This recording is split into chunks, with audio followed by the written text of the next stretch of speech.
In 10 BBY, at a sabacc table on Vandor, Han Solo needed Lando Calrissian's attention. So he lied. He claimed to own a VCX-100 light freighter, the same model as the Ghost, and used it as collateral to get into the game. Lando, who was sitting across the table with the Millennium Falcon parked outside, looked up and said, "That is a quality ship." That exchange, confirmed in Solo, a Star Wars story, compresses the entire debate into 12 words. Lando vouches for the VCX-100. Han eventually wins the Falcon. Same company built both. So the question that's been hanging in the air ever since is this: why does one of these ships carry its own fighter wing, while the other can barely keep its hyperdrive running? Both the Ghost and the Millennium Falcon came out of Corellian Engineering Corporation. Same shipyard, same corporate DNA. The Ghost is a VCX-100 light freighter, 43.9 meters long, 34.2 meters wide. The Falcon is a modified YT-1300F, 34.52 meters long. Same class designation in the catalog, light freighter. Same design philosophy in principle, modular, upgradeable, capable of accommodating legal and illegal aftermarket kits with equal facility. The YT series was what CEC marketed as the height of Corellian engineering. But the VCX-100 came off the same production floor with fundamentally different decisions baked into its architecture. Someone at that shipyard looked at what a light freighter was supposed to do in a conflict and gave a very different answer. This isn't a contest about which ship is cooler. The Falcon wins that before the question finishes forming. What this is, round by round, system by system, is a strategic analysis. Which ship made the rebellion more effective? The evidence makes the case. Round 1. Weapons. The Ghost mounts a 360-degree dorsal laser cannon turret midships, positioned to cover any angle of attack above and around the ship. Underneath the cockpit sits a dedicated nose turret gunner station with its own seat, and if no gunner is available, Hera Syndulla can operate the nose turret directly from the pilot's seat. Forward weapons fired without pulling anyone from the helm. In the Ghost's very first canonical appearance, a prelude short set in 5 BBY, before the Spectres are even fully assembled, the ship is in a running dogfight against 4 TIE fighters, shields down, communications knocked out. Hera flies. Kanan is on the dorsal cannon. The crew is short-handed. Chopper, running out of orders to follow, climbs into the Phantom's own gun turret while it's still docked to the Ghost, and destroys the last TIE himself. 2 weapon systems firing from one ship simultaneously. That's not improvisation. That's the carrier doctrine working exactly as designed on day 1. The Millennium Falcon answers with 2 CEC-AG-2G quad laser cannons, 1 dorsal, 1 ventral, fitted with enhanced laser actuators and gas feeds that maximize range and damage output. Each cannon can destroy enemy fighters with a single direct hit. The Falcon's armament is technically suited to a warship considerably larger than itself. Those guns are exceptional. Nobody disputes that. But both turrets require dedicated gunners who aren't the pilot and not the co-pilot. The Falcon requires a minimum of 2 people to fly it. There are controls the pilot physically can't reach from a single seat. When Han and Chewie are both at the helm, doing what the ship demands, both gun positions are empty. In A New Hope, Luke Skywalker and Han Solo have to physically leave their stations and climb into separate turrets to deal with the TIE fighters trailing the ship out of the Death Star. In The Empire Strikes Back, through the asteroid field pursuit, one of the most sustained evasive sequences in the franchise, the gun positions sit unmanned because the ship needs both operators working the controls to survive. The Falcon has extraordinary guns, it just can't always reach them. Round 1 to the Ghost. Speed is where the Falcon fights back, and it fights back without apology. She'll make 0.5 past light speed. Han Solo, to Obi-Wan Kenobi on Tatooine, and he's not wrong. The Millennium Falcon completed the Kessel Run in less than 12 parsecs, canonized in Solo, a Star Wars story, cutting through the Acades maelstrom using navigational data integrated from L337's droid brain, shortening a route that normally runs 18 to 20 parsecs by nearly half. That's a distance record that demonstrates something beyond raw engine output. The Falcon is fast enough and precise enough to take paths that would destroy other ships. Canon describes the Falcon's hyperdrive as among the fastest in the entire galaxy, capable of outrunning Imperial Star Destroyers. The Class 0.5 designation appears across most technical sources, though whether that specific figure is fully locked into current Disney continuity or carries some Legends heritage is worth flagging. The speed itself isn't in question regardless. The Falcon is fast. Genuinely, undeniably fast. The Ghost reportedly carries a Class 2 hyperdrive. Serviceable, reliable. Not the kind of drive anyone brags about at a cantina. No comparable feat exists in the Ghost's service record. Round 2 to the Falcon. No qualifications. It earned it. But speed without reliability is a liability, not a capability. The Ghost's reputation isn't built on records. It's built on dependability. Hera Syndulla routinely jumped to hyperspace without pre-charting navigational coordinates. No plotted path, no safety margins. Just activating the drive mid-escape and trusting the ship to avoid whatever lay in transit. The engines are baffled and fitted with energy dampeners and static jammers, capable of mimicking solar fluctuations and cosmic radiation on Imperial sensor arrays. When General Jan Dodonna asked Hera during a briefing on Yavin 4 whether the Ghost could enter a system without the Empire detecting it, she didn't explain the technical specifications. She said, "They don't call it the Ghost for nothing." The ship is named for its ability to appear and disappear on demand. That name was earned in action. The Millennium Falcon's relationship with its hyperdrive across The Empire Strikes Back is, charitably, complicated. During the escape from Hoth, the drive fails to activate, forcing the ship into the asteroid field instead of hyperspace, where every other fleeing vessel successfully went. In the asteroid field itself, Chewie works on the system continuously, while the ship hides inside a cave inside a space slug, which isn't a position any mission plan accounts for. At Cloud City, Lando Calrissian has secretly disabled the hyperdrive, and on departure it fails again, leaving the crew at sublight with Imperial fighters closing in. R2-D2 ultimately reactivates the system by recovering the disabled command from C-3PO's memory banks, which is the only reason anyone escapes Bespin alive. One film, 4 distinct hyperdrive failures. The broken drive isn't a scene in The Empire Strikes Back. It's a structural pillar of the entire second act. The fastest hyperdrive in the galaxy spent most of that movie not working. Round 3 to the Ghost. Stealth gets 1 round, because the comparison takes about 10 seconds to settle. The Ghost carries over 87 legal and illegal upgrades to its sensor defeat systems. Baffled engines, static jammers, energy dampeners, the full suite needed to mimic cosmic interference on Imperial arrays.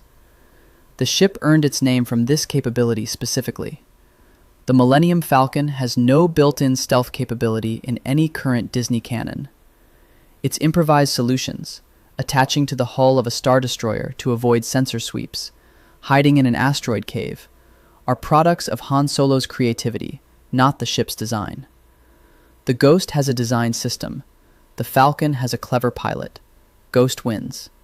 Moving on. Crew efficiency is the one round where the argument gets genuinely interesting before the Ghost still takes it.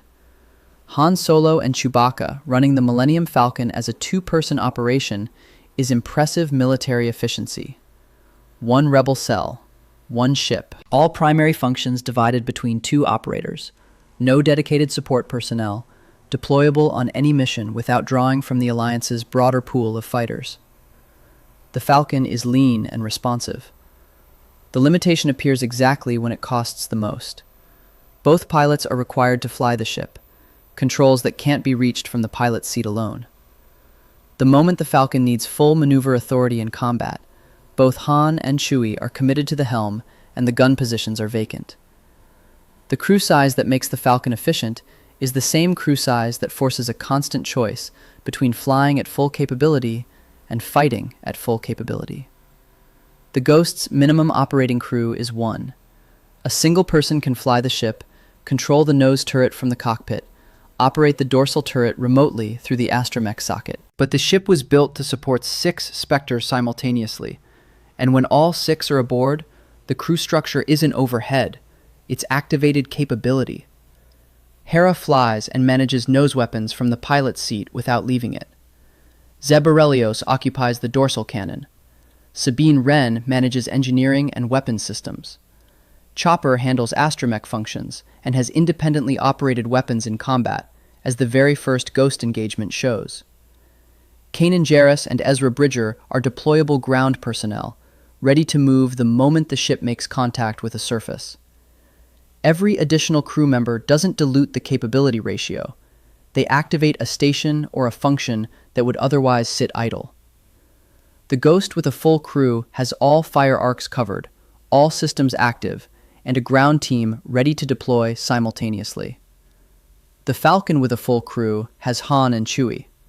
Ghost wins on capability per engagement. The Falcon's lean operation is real. The Ghost's efficiency just scales in ways the Falcon's architecture can't follow. Now we arrive at the argument the Millennium Falcon simply can't answer. Ezra Bridger described it plainly the first time he saw the Phantom properly deployed. It's a starfighter that's hidden, in plain sight, on the back of the Ghost. The Phantom was a modified VCX series auxiliary starfighter, designed and built by Corellian Engineering Corporation, integrated into the Ghost's design as a complementary system from the beginning. Not bolted on by a previous owner, not acquired through field modification, designed in.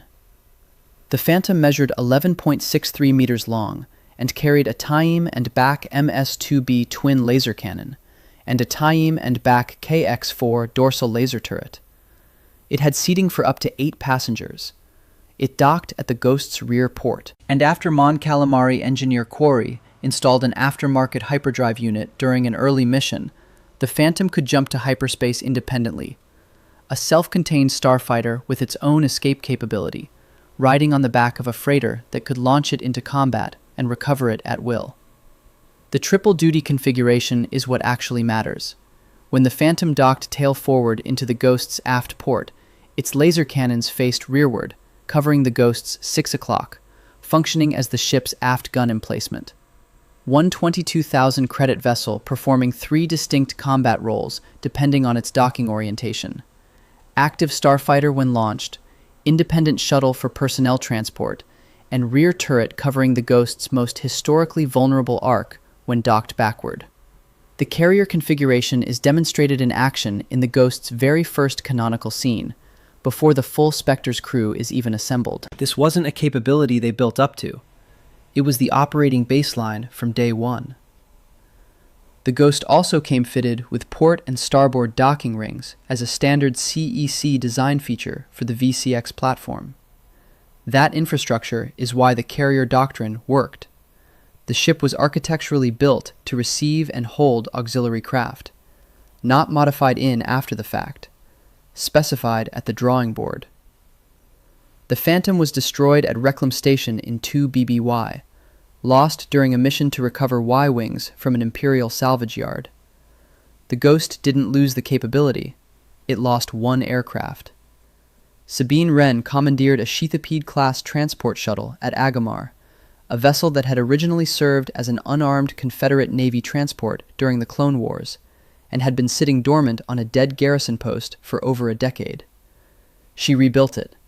Hull reinforcements, port and starboard forward cannons, ventral-mounted turrets, an exterior astromech socket. Stock price at 114,000 credits before her modifications. The Phantom II was then configured to dock at the Ghost's aft section, filling the carrier role the original Phantom had held. A dormant civilian shuttle, converted into an armed docking platform because the Ghost's operational doctrine required that aft position to be occupied.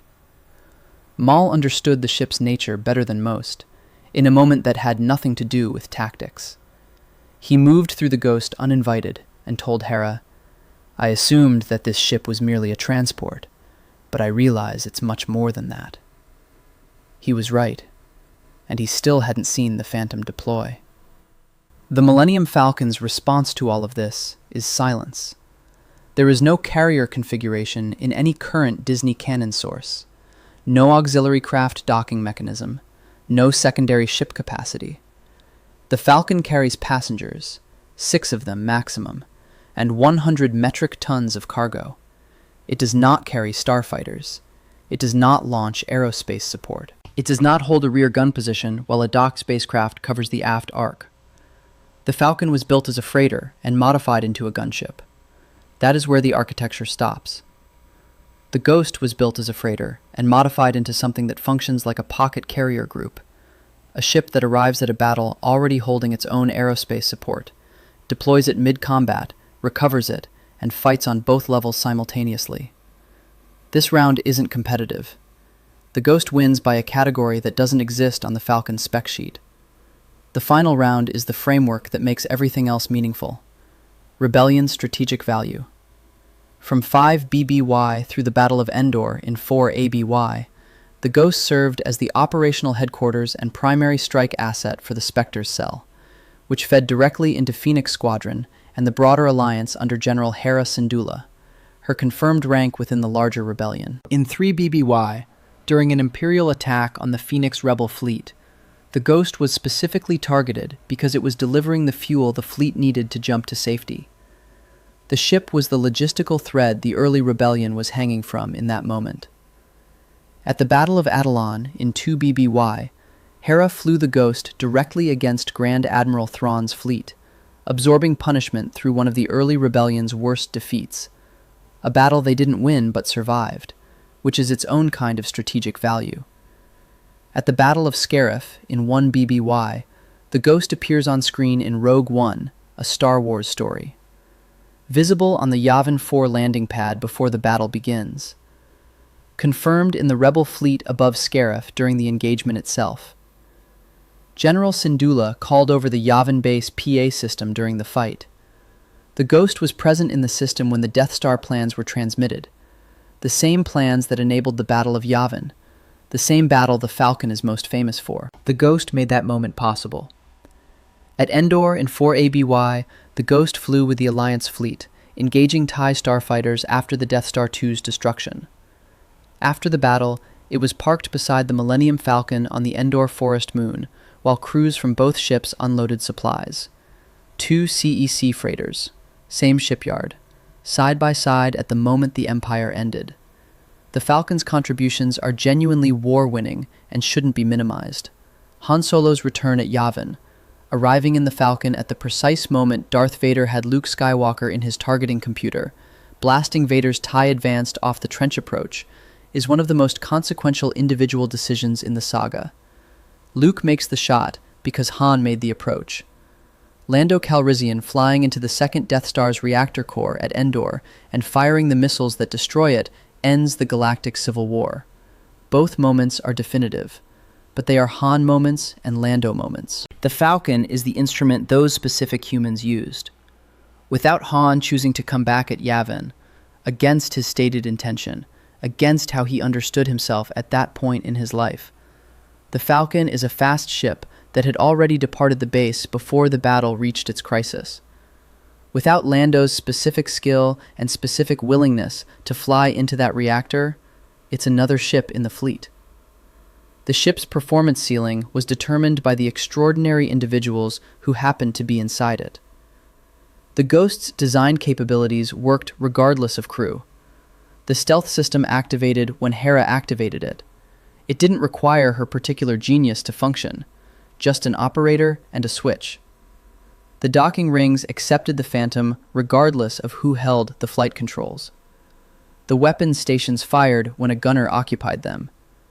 The Ghost brought architecture.